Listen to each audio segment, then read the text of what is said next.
buenas tardes. Soy la licenciada Susana Racinski, psicóloga, psicopedagoga, psicoanalista. Y bueno, me invitaron a tener este espacio. Es todo un desafío, pero creo que también es necesario para poder disfrutar con ustedes. ¿Y por qué elegí el nombre Sin Peros? Porque me interesa que hablemos con claridad, con honestidad, es decir, sin obstáculos.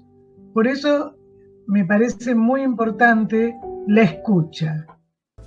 Desde agosto 2020, un nuevo programa streaming ingresó a las redes sociales, haciendo un paréntesis de reflexión y charla sobre distintos temas de actualidad, compartiendo puntos de vista con los profesionales desde una opinión crítica para una sociedad mejor, con la conducción de la licenciada Susana Racinski, que agradece a todos los invitados y especialmente a la audiencia que disfrutan de Sin Peros. Muchísimas gracias por acompañarnos. Uno no tiene que tener todo estrictamente preparado. Cuando hay una buena disposición, todo sale bien.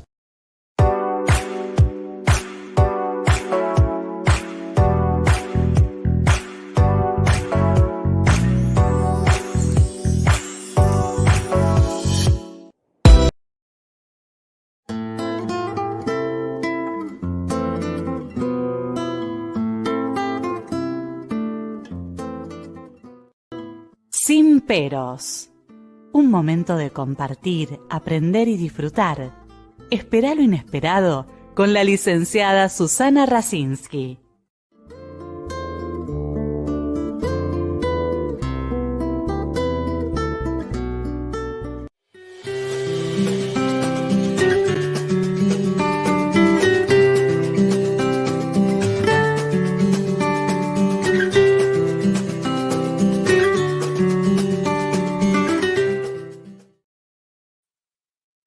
Muy buenas noches.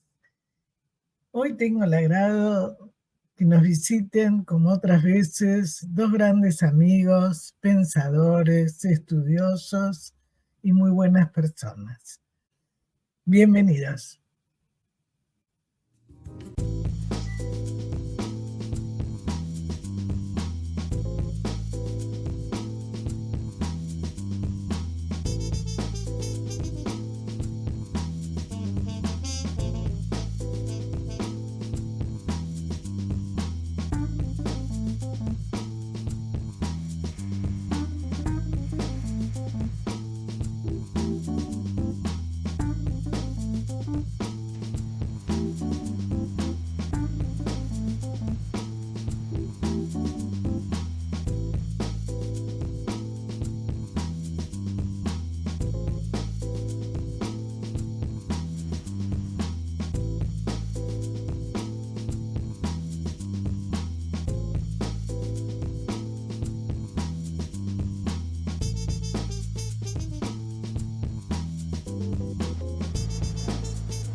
Bueno, bienvenidos.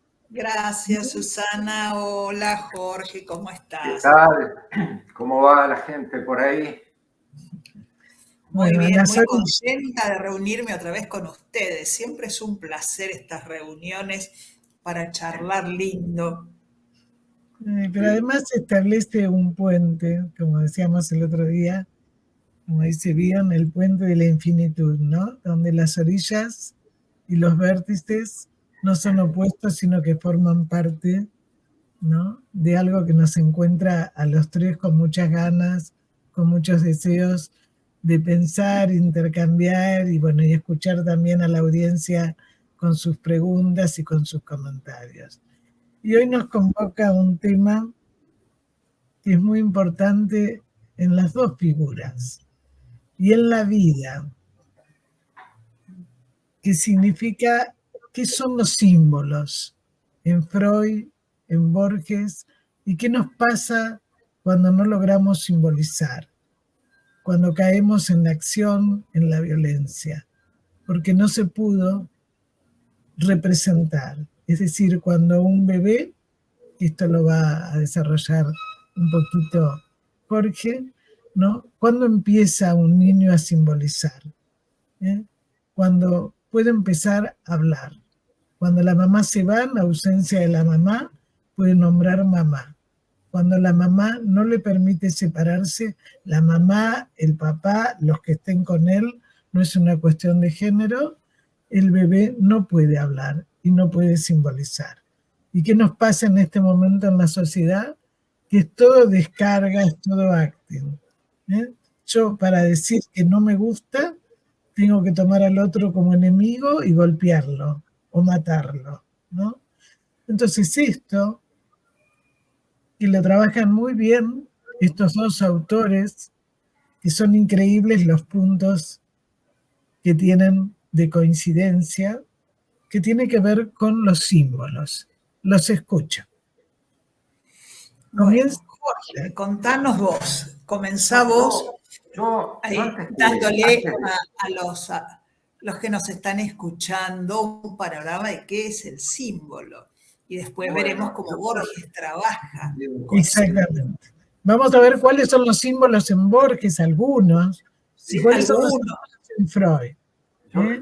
A mí me gustaría, no sé qué les parece a ustedes, establecer primero una suerte de contextualización y puntos de encuentro que considero que existen entre Borges y Freud, desde lo que significa su posición existencial, ¿no?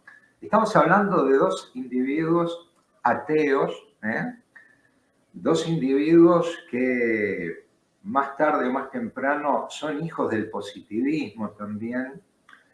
Son dos personas que fueron construyendo su identidad, su manera de ser y estar en el mundo desde una perspectiva crítica, reflexiva y, por supuesto, siempre apartados de aquellas ideas o aquellas corrientes que pudiesen establecer una sujeción sobre el individuo. Dos librepensadores, dos individuos que supieron enfrentarse a los condicionamientos de un tiempo donde por ahí los regímenes totalitarios coartaban libertades, conculcaban derechos, y creo que emergen desde esas circunstancias de vida como sujetos sumamente resilientes, sumamente resistentes,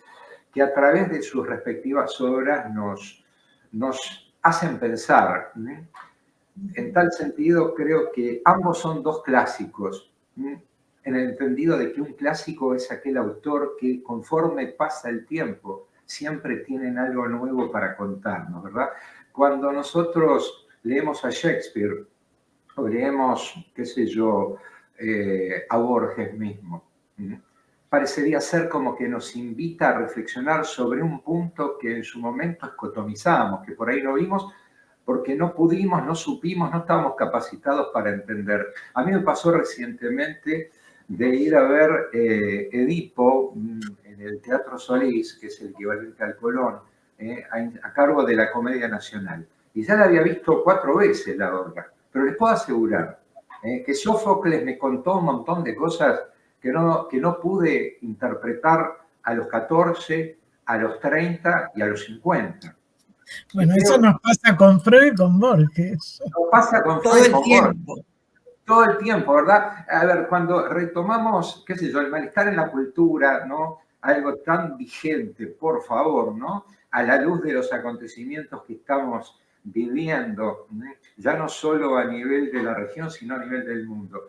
¿Cuántas cosas empezamos a interpretar? O cuando leemos El porvenir de una ilusión, qué sé yo, o Tótem y Tabú, y decimos, pero qué increíble la claridad, la capacidad, digamos, de anticipación que tenía Freud para poder entender algunos fenómenos que hacen a la vida de relación y, por supuesto, a los procesos rectores de la vida anímica, ¿no?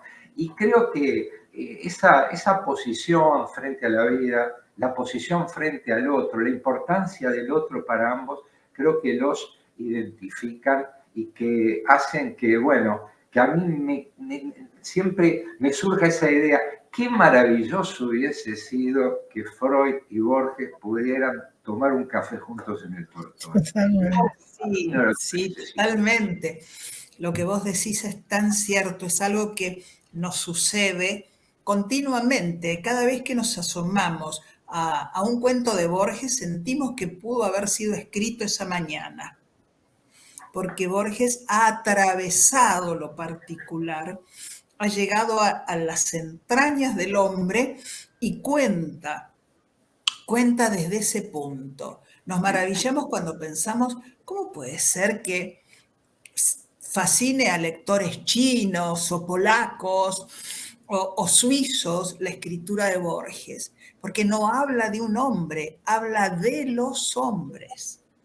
Ha conseguido esa mirada, ha simbolizado a todas aquellas cosas comunes desde su agnosticismo tan trabajado por él. Borges, creo, ha hecho un símbolo de la busca, esta necesidad del hombre en todos los tiempos, en todas las geografías, de un paso más de la persecución de una utopía. La busca simboliza en Borges desde el mar que cruza Odiseo, tratando de llegar a Ítaca, a la búsqueda desesperada de una divinidad que nos ayude en momentos de crisis. Esto que acompañó a los hombres desde el comienzo de los tiempos, desde ese primer hombre que se aterrorizó frente al fuego, que aparecía solo y sin que él pudiera acotarlo ni mantenerlo, y logra hacer del fuego una divinidad para explicarlo, que logra poner su miedo y su espera en un símbolo, en el símbolo del correr del agua, el tiempo, de la eternidad, en el cruzar el cielo de las estrellas. Borges toma todo eso y creo que lo concentra en lo que para él es la busca, que todos los hombres sentimos. ¿Quién no ha navegado las aguas del Egeo con Odiseo? ¿Quién no busca su Ítaca? Sí, y seguimos en esa búsqueda, Alicia, porque de argonautas nos hemos convertido en internautas, ¿te das cuenta? Sí. ¿No? En ciertos aspectos, y comparto totalmente tu planteo. Creo que Freud hizo de la búsqueda también un destino, ¿no? Así como Borges entendió que las letras serían su destino, Freud entendió también que, bueno, que su destino era la búsqueda. Y también para Freud hubo laberintos, ¿no? Él descendió a través de los sinuosos acantilados del inconsciente, deambulando también detrás de, digamos, esos arcanos que definen, como decía hace un ratito, digamos, la mecánica de los procesos anímicos, ¿no? De los procesos rectores de la vida anímica. Vos hablabas hoy... Jorge, los dos, ¿sí? Perdón, creo que los dos tienen la concepción universal del laberinto.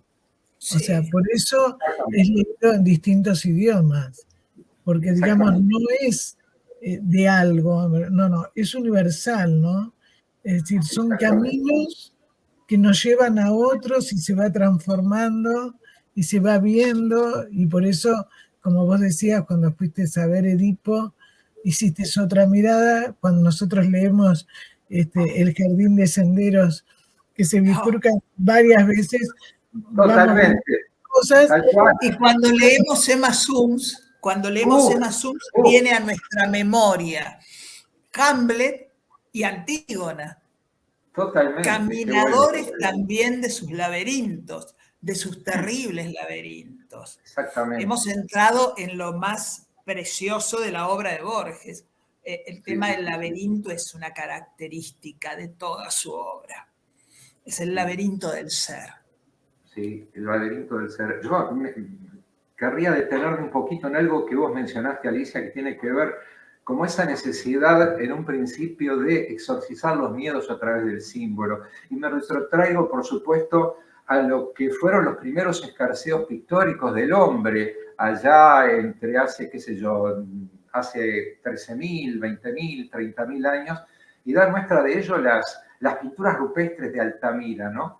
Cómo esos símbolos que están impresos de una manera maravillosa, indelebles al paso del tiempo, van demostrando justamente el asombro que va generando todo lo que se va sucediendo frente al hombre y todo lo que le va sucediendo, ¿no? Todo lo que va pasando en su entorno, obviamente lo va asombrando y a su vez generando miedos, esos temores que exorciza a través de la plasmación de imágenes que reproducen representaciones que son nada más ni nada menos que el modelo a través del cual ellos interpretan la realidad. Creo que ahí comienza a sustanciarse la capacidad del hombre de simbolizar. En esos primeros escarceos del Sapiens, sí. Después vamos a poder, a partir de eso, poder interpretar qué pasa en el niño cuando empieza a desarrollar la capacidad de simbolizar, ¿verdad? Y cuando no se llega nunca a simbolizar y a la representación, porque una de las cosas que nosotros vemos es que la mayoría de la gente, incluso en este momento geopolítico del mundo, ¿no?, donde se aferran a símbolos que dan poder, pero sin el análisis, porque para poder llegar a la representación, como nosotros decimos, tiene que haber una experiencia placentera. Entonces nosotros hablamos de laberinto y entendemos los tres que queremos decir. Y hay gente que no entiende que es un laberinto. El doble significado del laberinto. Ahí está. Es tan fundamental para Borges, porque desde el momento, bueno, nacer es ingresar en el laberinto de la vida, donde nos va a rodear el laberinto del lenguaje. ¿Qué elemento más precioso en la vida de Borges que el lenguaje, con el que ha logrado construir maravillas? Pensemos en ficciones. Esa maravilla del lenguaje que lo acerca a los otros, que es un puente hacia los otros. Vos hablabas del plasmar en símbolos desde el comienzo en las cuevas de Altamira, y yo recordé un bellísimo poema de Borges que es El Advenimiento, cuando Borges imagina la primera vez que el hombre encuentra la palabra, que nos dice que estaba ahí tirado en una cueva el hombre y en un amanecer donde todavía pesaba la oscuridad, sale a la puerta de la cueva y ve pasar una manada de bisontes, una manada de lomos y pisadas, y creen que nunca habían sido otra cosa que una cosa. Y en ese momento llega la palabra y dice bisonte. Y ahí la realidad se transforma. Ahí es como si el velo que cubría la manada desapareciera y quedara iluminada por la palabra bisonte. De ahí en más, hasta hoy, hemos recortado de la oscuridad, del caos, ese animal que después, dice Borges, va a pintar en las cuevas, va a crear el símbolo, y después serán dioses. ese final en que nos dice el hombre necesitó la palabra para crear aún sus propias divinidades.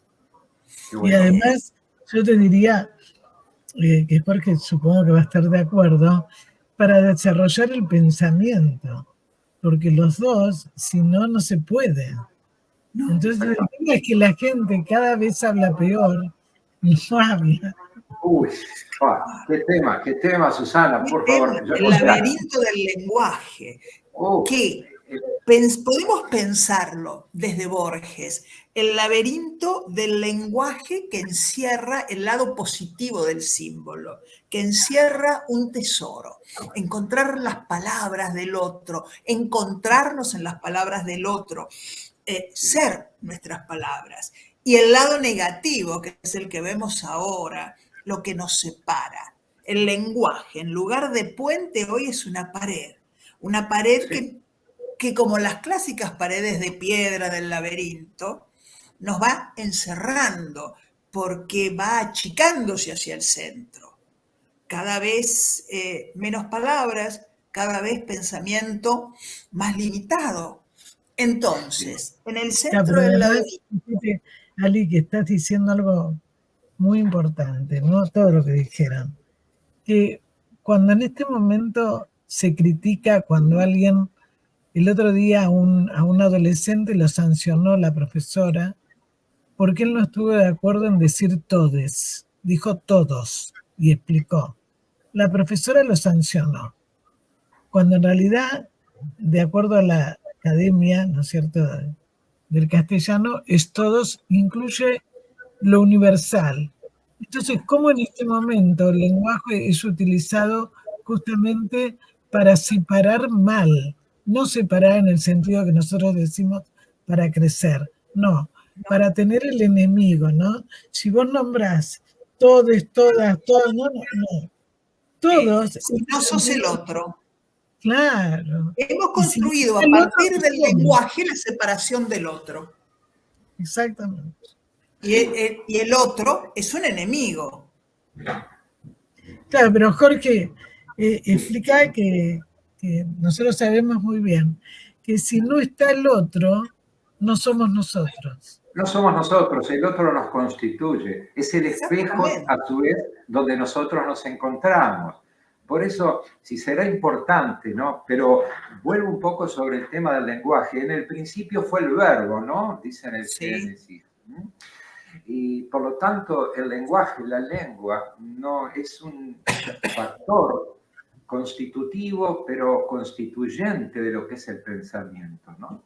Sin palabra, sin el verbo, no hay pensamiento. Por lo tanto, comenzamos a diferenciarnos en la escala zoológica del resto de los animales justamente por esa capacidad de pensar. Algo que muchas veces algo en lo que no se repara demasiado, sobre todo en estos tiempos en que se pretende pensar poco, y seguramente en la medida que se acote cada vez más el pool de palabras que utilicemos, seguramente nuestra capacidad de pensar va a ir disminuyendo, lamentablemente, y me preocupa, porque no es un tema menor, todo lo que está pasando con el tema de la inteligencia artificial, ¿verdad? Estamos arrojando a las fauces de la tecnología, estamos incurriendo, nos estamos convirtiendo en tecnólatras, diría, y estamos depositando o pretendiendo depositar en una máquina la capacidad de pensarnos a nosotros mismos, que se expida un algoritmo y dejando sin posibilidad a nuestras ideas, a nuestra forma de pensamiento de expresarnos, ¿no? Entonces creo que ese es otro de los grandes temas que deberíamos debatir de aquí en más. Lo de la inteligencia artificial. ¿Estamos creando un nuevo golem? Exactamente. Que nos va a ir de las manos si no ponemos un cierto freno a todo esto, ¿no? Creo que toda este aluvión transformacional que nos aguardó a los umbrales de este milenio, no nos permitió ir procesando a escala humana esos mecanismos digamos, esas técnicas que evidentemente trascienden la capacidad de procesamiento de un ser humano analógico que a lo largo del siglo XX obviamente se valió de un montón de descubrimientos, un montón de elementos, pero que sin lugar a dudas no se preparó para recibir esta revolución, ¿no? Estamos ya ingresando en la cuarta revolución industrial, podríamos decir, de acuerdo a lo que se maneja en ciertos sectores. Y bueno, creo que no nos hemos dado la chance de ir graduando nuestro ingreso en esto. Quizás la pandemia digamos, nos precipitamos porque la necesidad tiene cara de hereje, como se suele decir, pero creo que no le dimos el tiempo suficiente de procesamiento a todos estos cambios y hay que tener cuidado con eso, ¿no? Sí, El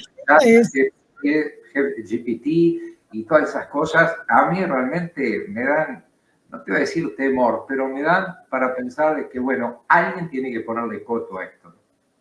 Sí, lo que se dice en este momento, que la inteligencia artificial no va a sustituir el factor afectivo, el factor sensible, intuitivo.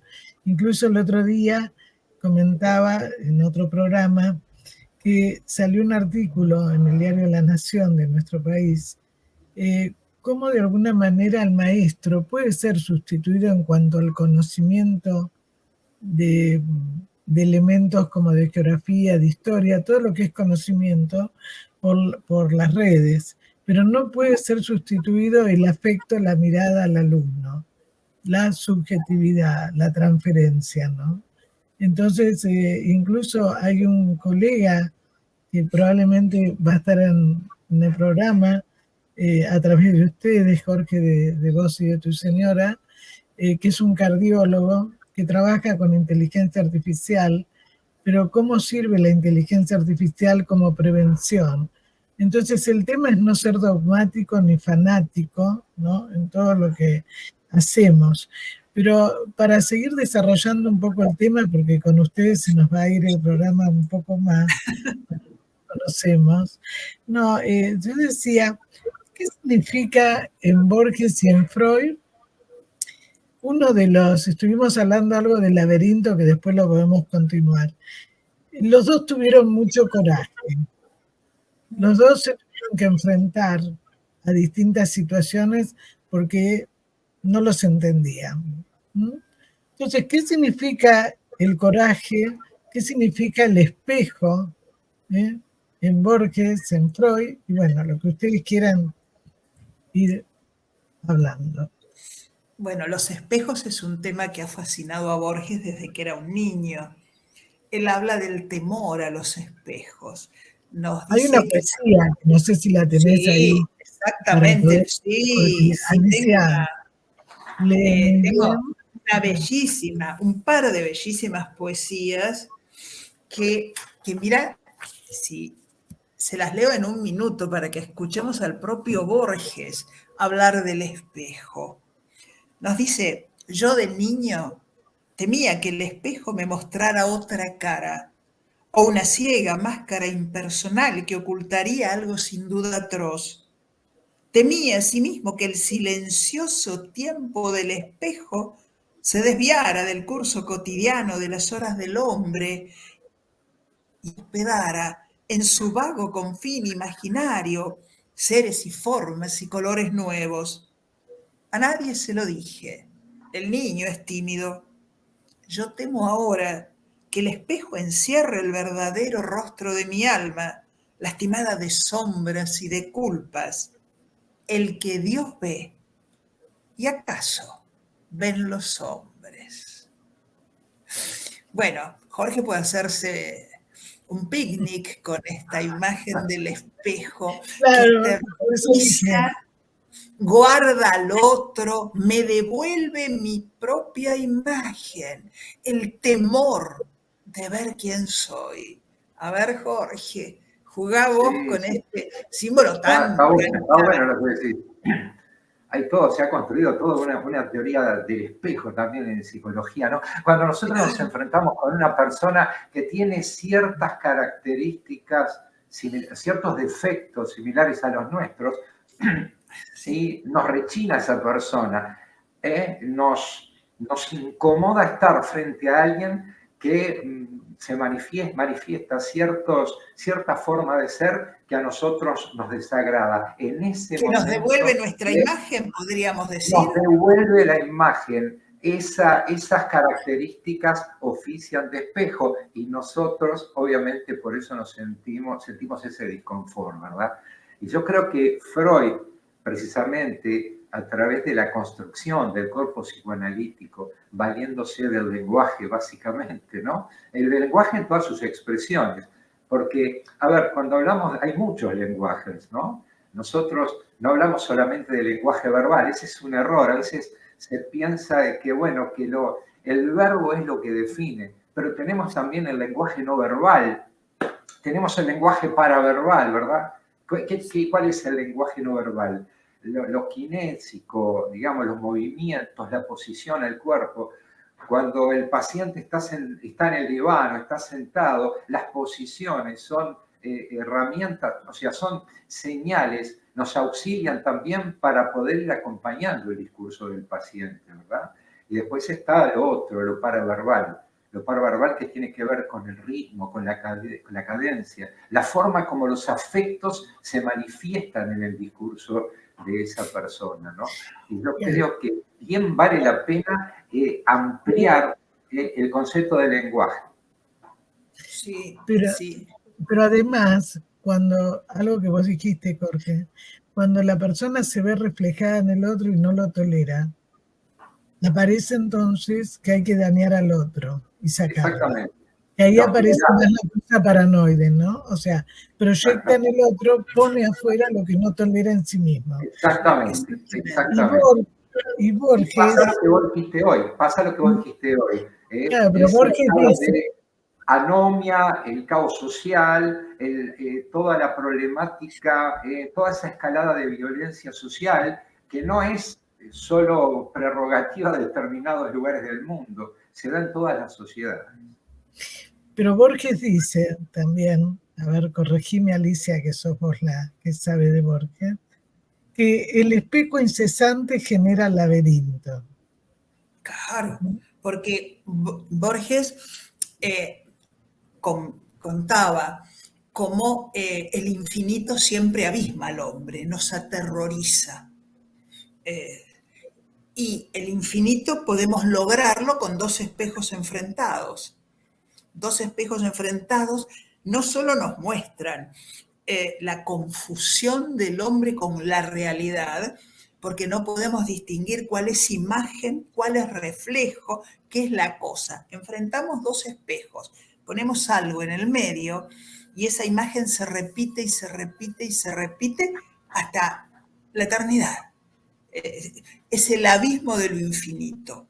Ahí está también otro de los terrores del hombre, el abismo del infinito. Nosotros, seres finitos, parados frente a la eternidad, ese terror. Yo querría volver a una línea que vos dijiste, Jorge, que es tan fuerte. ¿Cuántas formas de lenguaje hay alrededor de la palabra? Porque la palabra, pensemos en la palabra de tinta, la palabra escrita, la palabra impresa, que al decir del hombre cambia completamente. Borges lo sintetiza maravillosamente en un paréntesis dentro de una prosa muy breve, en la que Borges cuenta que en un lugar de la llanura unos gauchos apuñalan a otro y que en el momento de la puñalada final, el gaucho agredido ve entre el grupo a un ahijado suyo. Borges está repitiendo, nos está llevando a la imagen de la muerte de César. Los amigos que acaban con César. Y Borges dice, que el gaucho en ese reconocer a ese ahijado suyo, dice, y abre un paréntesis, estas palabras hay que escucharlas, hay que oírlas, no que leerlas. Pero che, y pensemos en las distintas tonalidades de esa palabra. ¿Qué nos dice Borges? El gaucho, al descubrir la traición, ¿es el dolor de la traición de su ahijado? ¿Es el odio? ¿Es la impotencia? Cada uno de los lectores, en la inflexión de voz que ponga, nos dirá si en ese momento odió al muchacho o sintió la pérdida, la desilusión de su vida. ¿Qué cabe en esas dos palabras? Pero che, es todo ese contexto que vos nos decías, que la palabra es mucho más que el signo gráfico o que la oralidad. Que hay Por eso la palabra no dicha o la palabra que se oculta, que dice y grita a veces mucho más de lo que podamos proferir a través de una palabra expresada, ¿verdad? Por eso justamente el silencio a veces puede ser acompañante, a veces puede ser totalmente invasivo y violento. Y fíjate que en varios cuentos de Borges, ¿no? Donde uno cree que termina ahí el cuento, y no termina y lo deja abierto, ¿no? Pero es lo que nos va despertando eso.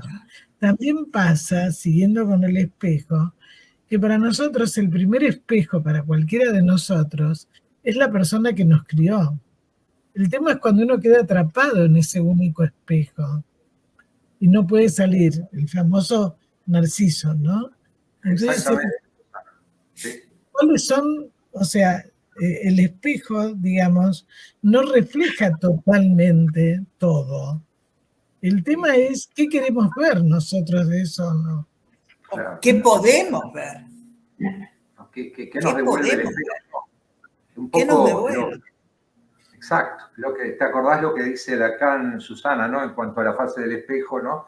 Allá entre los 6 meses y el año y medio aproximadamente, el niño va a pasar por una serie de experiencias constituyentes cuando precisamente se enfrenta a un reflejo especular, ¿no? Anticipando de una forma u otra, digamos, la unidad corporal que aún no posee, ¿no?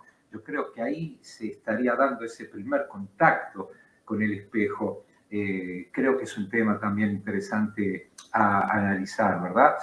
Ahora, en cuanto a la capacidad que tenemos de simbolizar, ¿no? ¿Cuándo comenzamos a simbolizar?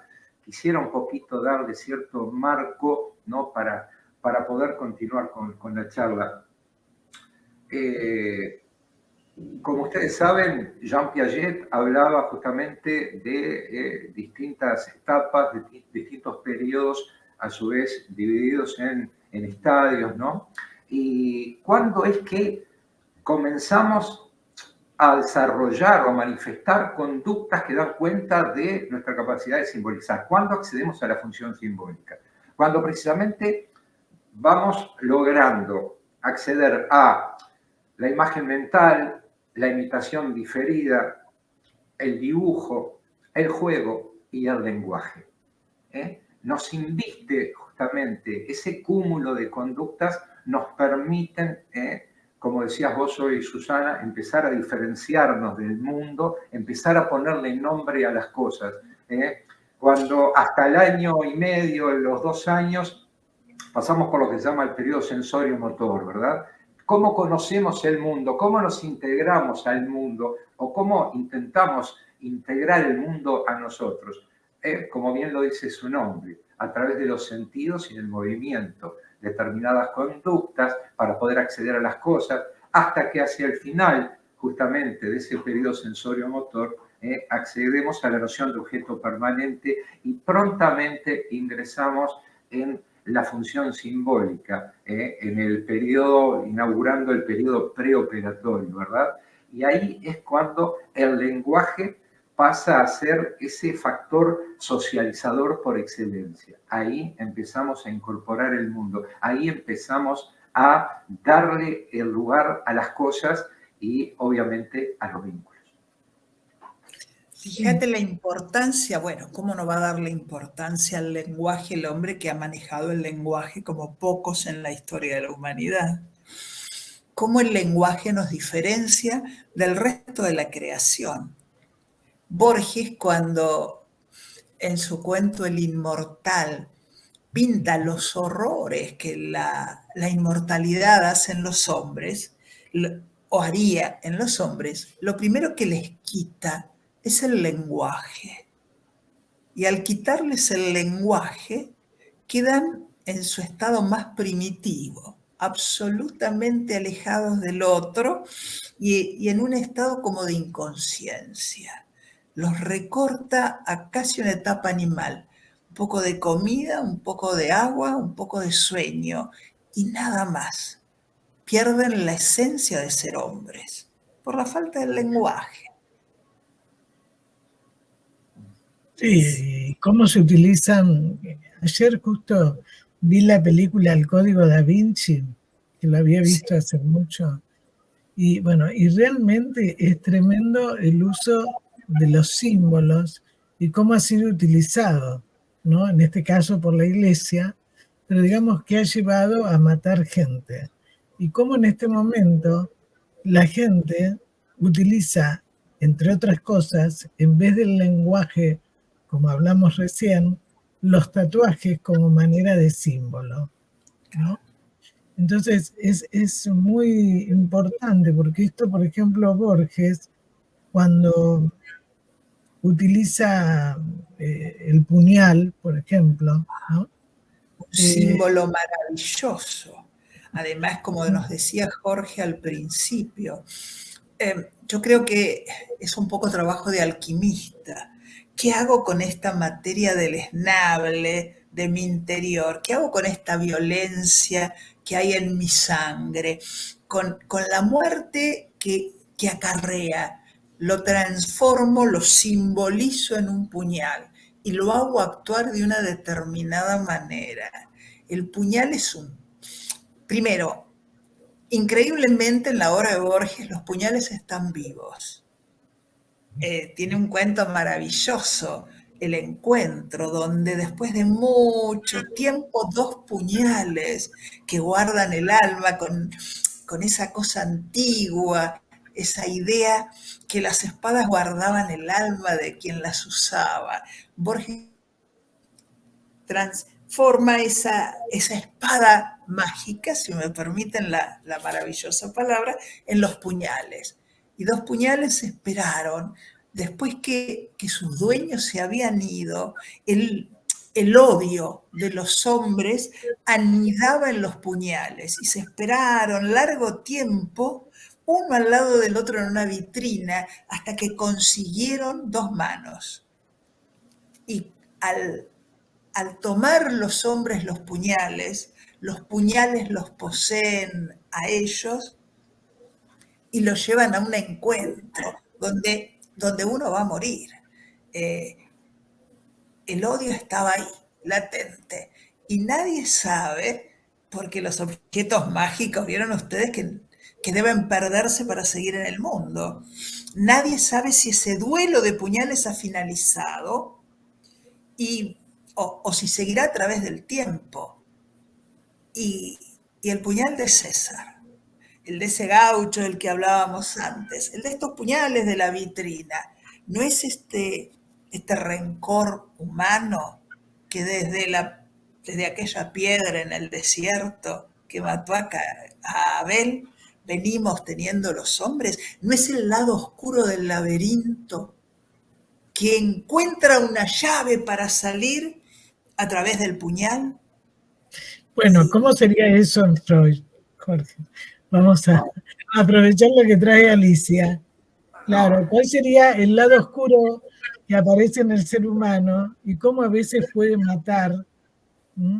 Sí. Muy Bueno, creo que hábilmente. Freud juega mucho con el valor simbólico de las cosas, ¿no? Y creo que uno de los ámbitos donde lo vemos ver, lo podemos ver con claridad meridiana es en la interpretación de los sueños, ¿no?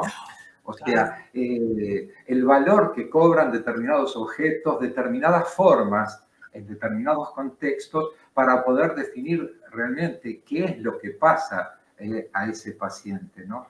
A veces nos preguntamos por qué soñamos cosas que no tienen ningún sentido, cosas que están disociadas totalmente de la realidad.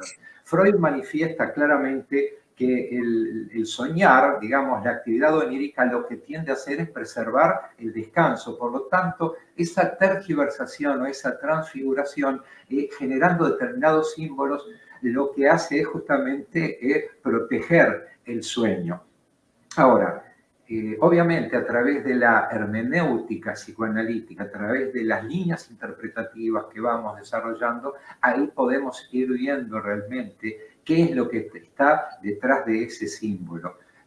Obviamente, todo cuando Freud construye todo ese vademecum instrumental, él toma muchísimas cosas de dónde, de la simbología procedente de la mitología griega. Hablábamos de Sófocles hoy, ¿verdad? Pero no Sí. solo nos habla del complejo de Edipo, en el caso de la niña nos habla del complejo de Electra, ¿verdad? Y un montón de aspectos que va tomando realmente, va abrevando de todas esas fuentes, no solo de lo que es la vertiente greco-latina, sino también de otros mitos, de otras leyendas, de otros rituales que van nutriendo justamente esa capacidad de Freud como ser universal de poder darle una interpretación a esa simbología que se va generando, ¿no?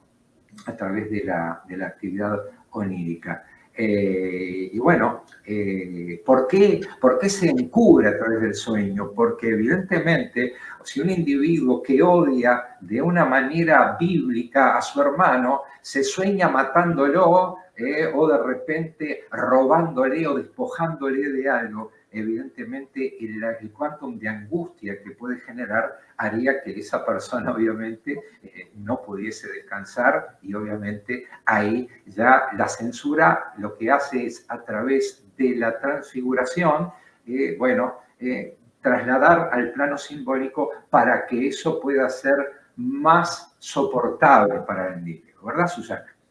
Claro, por ejemplo, lo que acaba de decir Jorge, nosotros lo denominamos desplazamiento y condensación, los dos mecanismos del sueño. Y Exactamente. fíjate que Borges hace exactamente lo mismo. Es decir, Exacto. condensa en 3 palabras un montón de cosas. Exacto, porque Entonces, aparte... tenemos que ir traduciendo, ¿no? Exacto, la temporalidad del inconsciente hace, por ejemplo, que en nuestro sueño aparecen condensados elementos que son restos diurnos de cosas que nos sucedieron, cosas baladíes que nos sucedieron el día anterior, o cosas que, bueno, cuya intemporalidad no nos debe asombrar porque soñamos muchas veces con la casa donde nacimos, o soñamos incluso con lugares donde nunca estuvimos, y creo que justamente esa condensación, si lo extrapolamos a la obra de Borges, lo vemos en muchísimos cuentos, ¿verdad? Esa El amplitud. sueño es parte fundamental de su obra, no solo para marcar la posibilidad de la inconsistencia del mundo, de la irrealidad del mundo, sino como forma de preanunciar. Estaba pensando mientras vos hablabas, Jorge, que en los sueños también resolvemos enigmas. Hay un bellísimo poema de Borges, Descartes, en que Borges se toma la palabra de Descartes, habla como si fuera él y dice que está soñando. Y nos lleva a ese sueño de Descartes. ¿Recuerdan ustedes cuando él empieza la búsqueda de su filosofía y Descartes sueña, lo deja así plasmado en su biografía, una noche sueña con un hombre desconocido que entra y sale del sueño y que en el sueño hay una Biblia, hay un diccionario Y el hombre entra y hojea el diccionario, y hojea los papeles y la Biblia, y al despertar Descartes siente que ese hombre es él y que la Biblia simboliza la biblioteca, porque la Biblia simboliza el mundo y el diccionario simboliza la biblioteca, porque todo lo que está escrito está, puede escribirse con las palabras de un diccionario. Entonces, él une en la vigilia que así como hay un diccionario que guarda los elementos para todo lo que pueda ser escrito, tiene que haber un método que lo ayude a descifrar todas las ciencias. Y de ahí va a nacer su método, en el que Exactamente. va a empezar, como maravillosamente lo haría Borges, dudando de todo. Sí, sí, sí, el famoso discurso del método y las meditaciones metafísicas. Y Exacto. me diste pie, Alicia, para traer dos sueños de Freud. Dos sueños de A ver, Freud que, digamos, a ambos extremos de la vida de Freud. Un sueño de infancia de Freud y un sueño quizás el último del cual se tiene noticia, ¿no? Cuando Freud era pequeño, una noche se sueña blandiendo la espada de André Massena, que era el único general judío de Napoleón, el único general judío de Napoleón. Sabemos muy bien que Napoleón tenía cierta simpatía por los judíos, pero por imperio de la realidad el judío no tenía grandes lugares, sobre todo en Francia, para poder desarrollar las actividades que quisiera, ¿no? Por lo tanto, era como una rara avis interna, dirían los latinos, la presencia de André Massena en el ejército francés. Y Freud, obviamente, que siempre fue muy afecto a la lectura, a las historias, las aventuras, seguir los procesos civilizatorios que generaron la historia de la humanidad, siempre tuvo una gran afición justamente por las grandes epopeyas. Y él, en un principio, se sintió en ciertos aspectos muy solo, conforme pasaban los años, por su condición de judío, frente a lo inhóspito que era el ambiente, el establishment dentro del cual él se movía. El otro sueño es un sueño que él tiene cuando, luego de que debe abandonar Viena el 4 de junio del 38, él cuando cruza, digamos, el Canal de la Mancha, de Calais a Dover, durante la noche se duerme y al otro día cuando se levanta le comenta a uno de sus hijos, le dice: ayer tuve un sueño muy particular. Ayer, mira la carga simbólica de este sueño. Dice: ayer soñé con una palabra que me empezó a dar vuelta en el sueño, Pevensey, Pevensey, Pevensey, Pevensey. Y Freud, que era un individuo sumamente culto, que tenía unos conocimientos sobre historia y sobre geografía magníficos, de pronto, machacando, dijo: Pevensey, Pevensey, claro. Pevensey es el lugar de las Islas Británicas al cual llega en el año 1066 Guillermo el Conquistador, otro gran guerrero, Guillermo el Conquistador.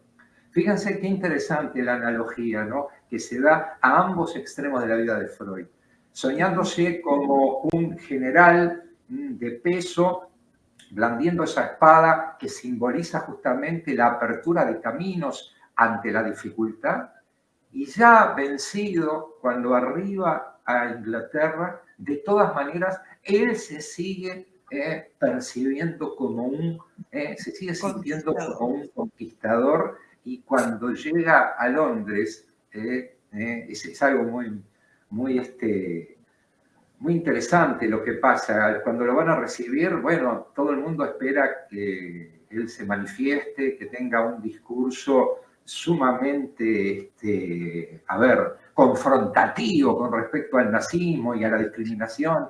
Y sin embargo, él simboliza en 3, 4 palabras lo que a él le estaba pasando. Le preguntan, ¿usted cómo se define, profesor? Dice, soy simplemente un pobre viejo judío.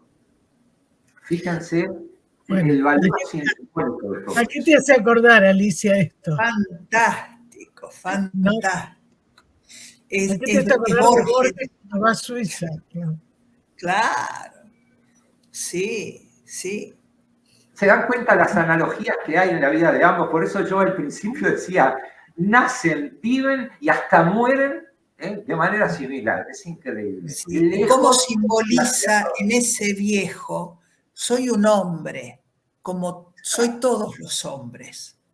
Soy un viejo como todos los viejos. Carga en sus espaldas la humanidad. Exacto, Alicia. Un hombre es el símbolo de la humanidad. Hombres, como todos los viejos, como todos los judíos. La peripecia del hombre condensada en esa frase que a mí me parece magistral. Magistral. Es lo universal. No me estás interrogando a mí, estás interrogando al hombre, a la humanidad. Yo soy la humanidad desplazada. Exactamente. Y la circunstancia del hombre me constituye, porque todos podemos ser el otro en este momento. Todos podemos ser perseguidos por el nazismo o por otro flagelo, ¿no? Es realmente interesante, ¿no? Sí. Es realmente, bueno, es la posibilidad inmensa del símbolo. Cuando Borges, saben ustedes que otro símbolo fuerte es el tigre, que Borges amaba a los tigres desde su tierna infancia, desde los tigres de tinta de la obra de Kipling al tigre del zoológico. Y siendo muy chiquito, miraba al tigre ir y venir detrás de los barrotes, e increíblemente piensa que el tigre no sabe que está encerrado y que afuera hay un mundo. ¿Y nosotros? ¿Cuáles son nuestros barrotes? ¿Cuál es la cárcel que ignoramos? Y él no es casualidad, ¿no? Que elija un tigre, ¿no? Porque no es solo por la valentía, sino una de las características es la constancia del tigre, ¿no? Que digamos, siempre va a buscar distintas estrategias y caminos para llegar a un objetivo. Y esto lo hace tanto Freud como Borges. El tema de la cárcel, ¿no? El tema de la cárcel. Es la belleza y lo terrible, es lo sublime y lo terrible juntos, porque ese animal tan bello puede destrozar hombres. Claro.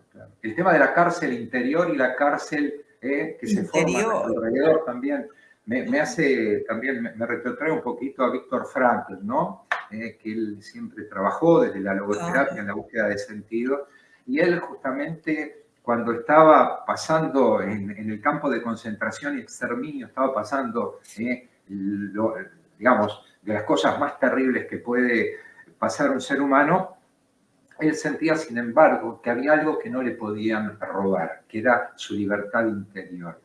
La búsqueda de sentido a su peripecia existencial, y él visualizaba a los cancerberos justamente como los que estaban presos de su odio, presos de la intolerancia, presos de justamente de todo ese afán y esa voracidad de poder que termina avasallando la libertad de su prójimo, ¿no?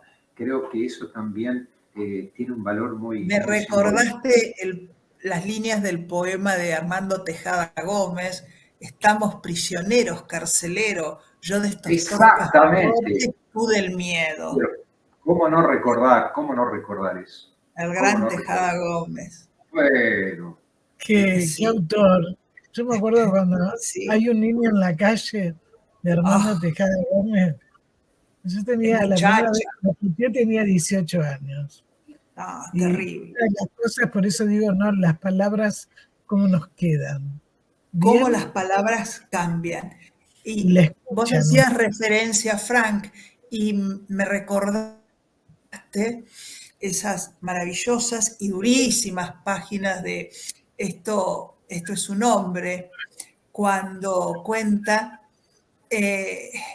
que buscaban la comida en el campo de concentración y él iba repitiendo los versos de la Divina Comedia y repetía los versos del Ulises de la Divina Comedia, que sale aún viejo y cansado, vuelve al mar, porque, bueno, porque somos hombres, no esclavos. Y él iba en el campo cargando la olla con la sopa, repitiendo los versos de la comedia. Cómo el arte salva. En tus palabras vaya mi emocionado homenaje hacia Primo Levi, ¿no? Que fue quien, a través de ese libro, mostró el rostro más atroz, ¿no?, del animal humano, ¿no? A través de ese libro. Y el hombre enfrentándose a la atrocidad con la belleza, con el arte, ese contraste del carcelero que castiga y sobreponiéndose al castigo un verso. Sí, sí. Y el arte. La comedia inmortal. Sí. El arte como esa herramienta que anuncia, enuncia y denuncia, ¿no? Me voy a situar un poquito en lo que fue el Guernica de Picasso. Hay una historia que gira en torno al Guernica de Picasso y todo el valor simbólico, y ahí volvemos a la condensación que aparece en toda esa maravilla que es el Guernica. Hay algo que forma parte de, quizás de la leyenda, quizás fue real, y si no hubiese sido real, hubiese merecido serlo. Lo merece. Cuando se produce la ocupación de Francia por los nazis, allá por el 40, Picasso tenía su atelier, creo que por Montmartre, en una de esas guardillas, ¿no?, maravillosas, que cuando visitamos París realmente nos llaman, ¿no? Nos invitan a recorrer todos esos lugares. Y en un momento, bueno, se dan esas visitas con fines confiscatorios e intimidatorios de los nazis. Ingresa un pelotón de miembros de la Gestapo y, bueno, en esa época Picasso había pintado, había sido muy reciente lo que fue la masacre de Guernica. En ese momento, cuando ingresan los nazis a la guardilla, al atelier de Picasso, les llama la atención a uno de ellos el Guernica, ¿no? Todo eso, porque es impactante realmente. Y se queda mirando, ¿no? Poniendo cara de entendido el esbirro, ¿no?, del nazismo, y de pronto lo mira Picasso, mira el Guernica y le dice, ¿usted hizo esto? Y Picasso le dice, no, señor, ustedes hicieron eso. ¿Se dan cuenta el valor, ¿no?, el valor simbolizante que tiene todo eso? Todo lo que dentro de ese cuadro está dicho. Me hiciste pensar en algo que Alicia nos ha mostrado muchas veces en sus clases, ¿no? Cómo lo que escribe Borges, cada uno lo vemos de una manera diferente, ¿no? O sea, ahí cuando Picasso le dice, esto lo hicieron ustedes, es una síntesis. Te escuchamos, Alicia, se nos fue el programa, traten de cerrarlo ustedes como quieran, porque nos han quedado muchas cosas, por supuesto, pendientes. Mucho, pero bueno, como siempre fue un fantástico encuentro que nos deja con ganas de más, así que ya tendremos que empezar a planificar el próximo. Sí, y reconocer que tal vez sería muy bueno empezar a preguntarnos cuál es el centro de nuestro laberinto, qué encontraremos en él, si un tesoro, un monstruo, cuáles son nuestros barrotes, qué pintura hemos pintado sin saberlo. Creo que esas son las cosas que quedan flotando en el aire después de leer a estos dos grandes autores. Y no tener miedo a encontrarnos con nuestros laberintos y no con laberintos que nos imponen. Exacto. Hay que desarmar los laberintos y los laberintos se desarman andando. Sí, sin lugar a dudas. Yo, un poco para despedirme, en primer lugar, quiero felicitar a Susana porque estamos ingresando a la 4ª temporada de Sin Pero, ¿verdad?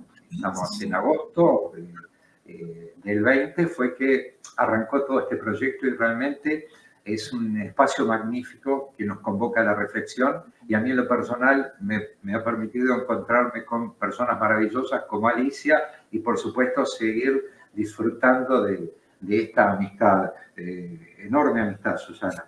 Creo que quedaron muchas cosas en el tintero. Me hubiera gustado hablar un poquito de Martin Buber, me hubiera gustado hablar un poquito de Levinas y de todo lo que implicó para Borges, seguramente, como bien lo sabe Alicia, la obra y el pensamiento de Buber, ¿no? Que es algo que aparece... Está tan presente en su obra. Totalmente. Y bueno, ni hablar Spinoza también, que en su momento ya hemos hablado sobre sí. Eso, ¿no? Y todo lo que representa. Quedan muchas cosas por plantear. No, pero los convoco para el próximo encuentro. Que tiene que ver con el entre.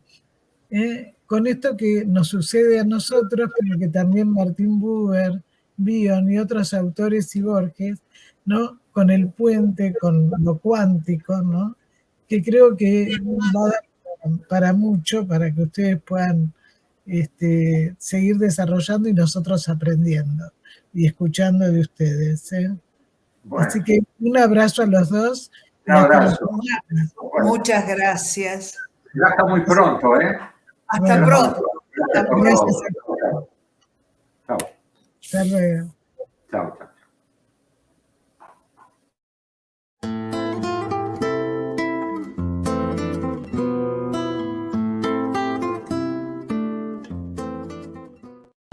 Sin peros. Un momento de compartir, aprender y disfrutar. Espera lo inesperado con la licenciada Susana Rasinski.